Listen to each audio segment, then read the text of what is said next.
Okay, so I'm recording now, and for today, this video. There we go. So I'm doing. I wanted to do a piece on one of the chapters in the book. The title of the chapter is "Judgment is the Opposite of Love." And this is something that shows up in all of the near-death experience accounts. Pretty much everybody that has a near-death experience at some point or other talks about this overwhelming environment of love and acceptance and understanding what you went through at any particular point in time of your life. And there is no judgment. There is none. I mean, it just doesn't exist.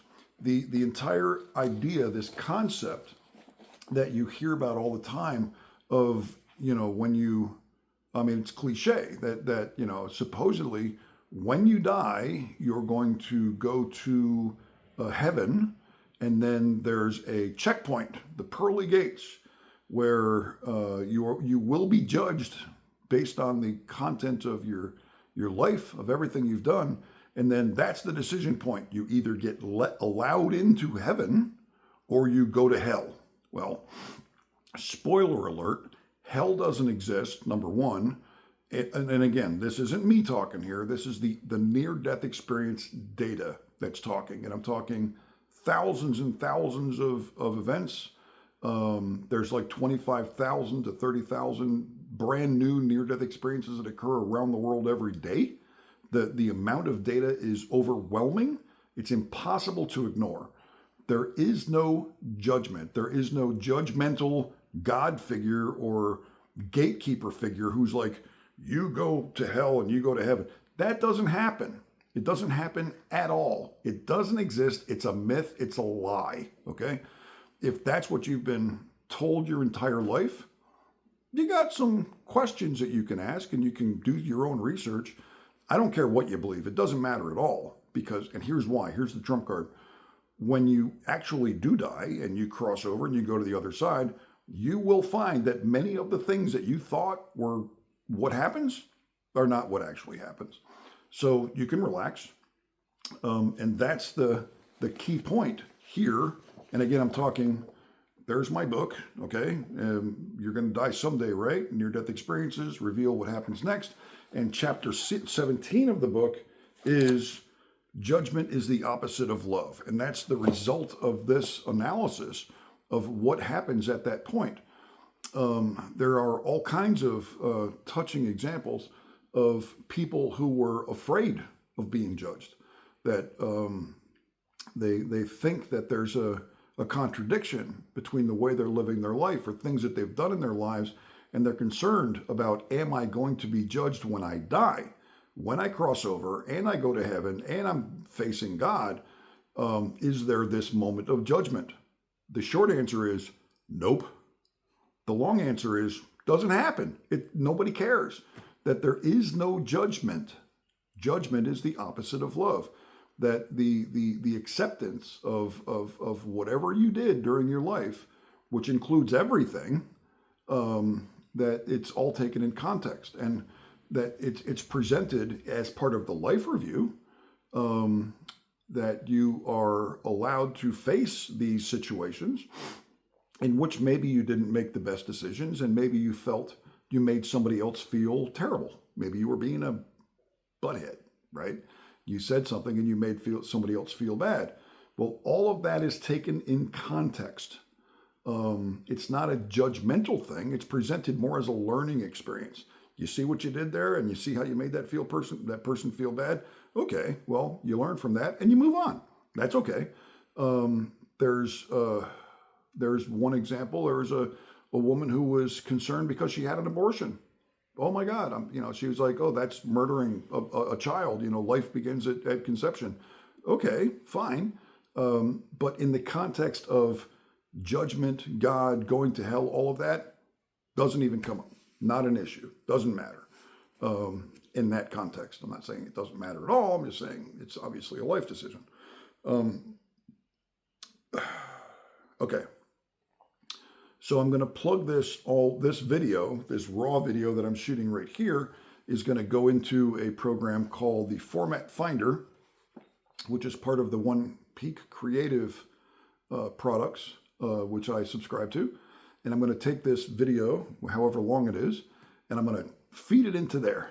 And then they're going to transcribe it, chunk it, and it'll automatically create a video. So that's why I'm not really concerned about how long this format is. Let me see, I'm up to 5 minutes here. So here's an example. There's these groups out there that people that are interested in near-death experiences get on there and they ask questions. It's like, hey, all you people that have had near-death experiences, let me ask you this question with my situation. What do you think? So there was this one kid that popped up, and I say kid because he was in his early 20s, and he had been raised in a very religious family environment, and very, they had rules according to their religion. One of them was it's a sin to be gay.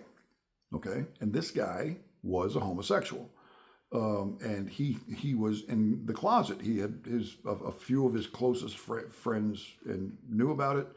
He had since graduated high school, gone off to college, finished college, and he's now out on his own as an adult.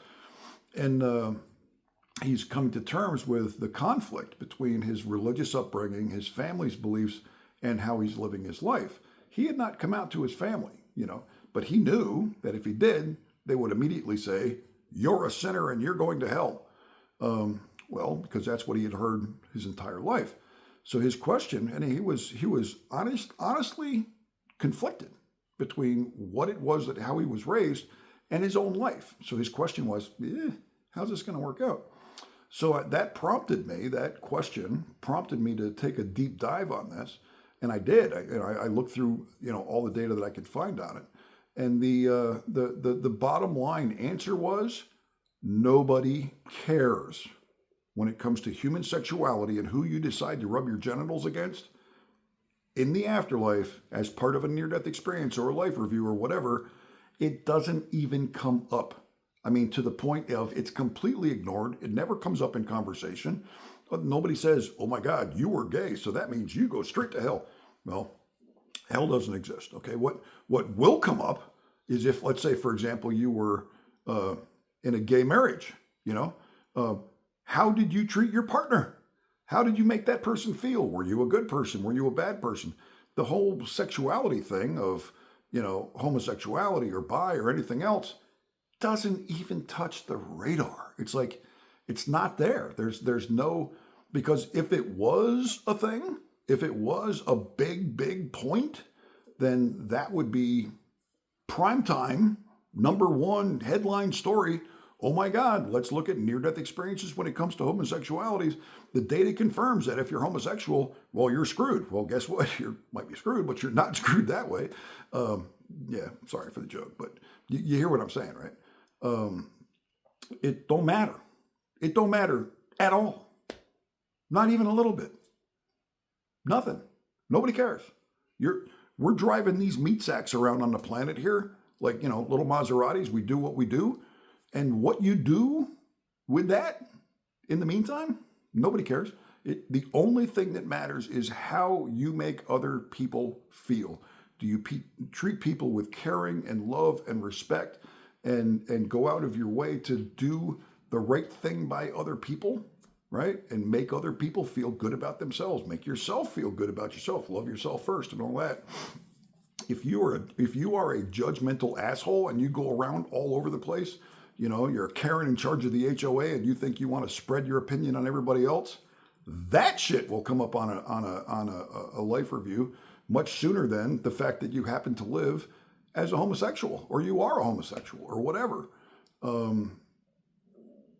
That's just what comes up, and that's what is shown in the data. Okay, this is not me spouting my own personal beliefs. I don't care. I don't have an opinion on it. I've looked at the data in terms of near-death experience, and that is what the data shows, to the point of, in my book, here's a plug, You're Gonna Die Someday, right? Chapter 17, Judgment is the opposite of love. I did a deep dive on this. It's all explained. It's all laid out there. And basically what it comes down to is if you're worried about that kind of thing, you got nothing to worry about. It ain't even gonna appear on the radar. Nobody cares. And when I say nobody, I mean the people on the other side. Okay? So live life, love. Speaking of which, like, follow, share. Okay? I genuinely hope this helps somebody. I hope it helps somebody to find peace and to find happiness and maybe overcome some conflict or mental, anguish that somebody out there might be going through. I think that's about it. That's it for chapter 17, and Judgment is the opposite of love. Again, the book is available on Amazon, and have a fantastic day. Let's see what the Format Finder automatic AI video editing service does with this video, which is now 11 minutes long, okay? And I'll be doing a video on promoting that, not promoting, just tell you what my results are. So far, I'm pretty happy with the results of the Format Finder software. Yeah, okay. Thanks. Bye. Have a great day. Bye.